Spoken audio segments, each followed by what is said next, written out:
ఒకటి మాత్రం నిజం చెప్తున్నాను తమ్ముళ్ళు, మీరు దేవుణ్ణి ప్రాణంగా ప్రేమించండి, మిమ్మల్ని ప్రాణంగా ప్రేమించేవారిని దేవుడే పంపిస్తాడు. మీరు పువ్వులు పట్టుకుని తిరగక్కర్లా, మీరు పువ్వులు పట్టుకుని తిరగక్కర్లా, ఆ పువ్వే మీ దగ్గరికి రిటర్న్ వస్తుంది, రివర్స్ వస్తుంది. ఎందుకు టైం వేస్ట్ చేసుకుంటారు?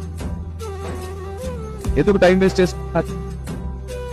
నీకు నచ్చకుండా లేదా ఎవరితో మాట్లాడుతున్నా లేదా ఇంకెవరితో చాట్ చేస్తున్నా లేదా పొరపాటుగా నీ ఫోన్ లిఫ్ట్ చేయకపోయినా నీకు జెలసీ మైండ్, పొసెసివ్నెస్, గొడవలేదు, వాతలేదు, మళ్ళీ నీకు నువ్వు కోసుకోవడాలేదు. ఆ సినిమా స్టైల్ అన్ని ఎందుకు? మరి నిన్ను మీ తల్లిదండ్రులు ఆ అమ్మాయి కోసం కనలా, నిన్న అబ్బాయి కోసం కనలేదు. ఏట్రా మమ్మల్ని అంటాడా? అరే ఇక్కడ కూడా నిన్న ఆ అబ్బాయి కోసం కనలేదు. మీ జన్మకు కారణం దేవుడు, ఆయనకు ఒక ప్లాన్ ఉంది మీకోసం. మీ జీవితంలో కావలసిన అన్ని సంతోషాలు దేవుడే ప్యాక్ చేసి మరీ ఇస్తాడు మీకు ఆశీర్వాదంగా. అలాంటి ఒక రోజు వచ్చే వరకు ఓపికతో అడుగులు వేయండి.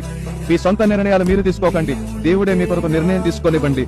ఆశ్చర్యకరమైన వెలుగుగా మీరు మారుదురుగాక. ఆమేన్.